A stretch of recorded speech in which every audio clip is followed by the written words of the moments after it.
Let's talk about pathological hope in a narcissistic or psychopathic relationship. Everywhere else in life, it's like have hope and focus on the positive. But when you are dealing with a narcissistically abusive relationship or a relationship with any abuser who is not capable or going or willing to change, hope can absolutely become pathological, self-destructive, and dangerous. The reality is when you're dealing with a person with this type of disorder, you are not going to get them to change. They are incapable of genuinely self-reflecting or seeing themselves as being the issue.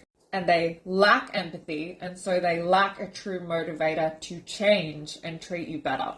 And it's counterintuitive because everywhere else in life, it's like have hope and focus on the positive. But when you're dealing with a narcissist and narcissistic abuse, it's the opposite. It's kill the hope and focus on the negative. Because having hope that this person is going to change, that things are going to finally get better, is detrimental.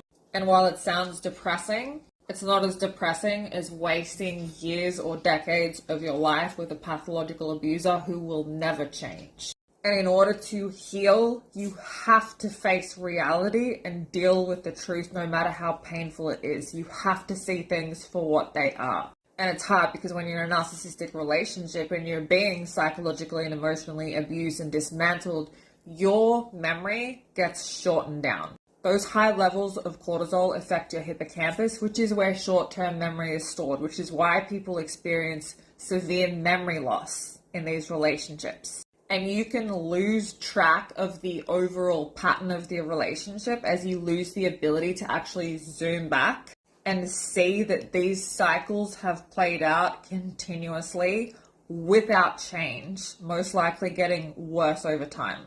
It's also important to really ground yourself in the fact that, like that saying goes, a bad person can pretend to be good, but a good person can't pretend to be bad. And people act overwhelmingly in alignment with their character.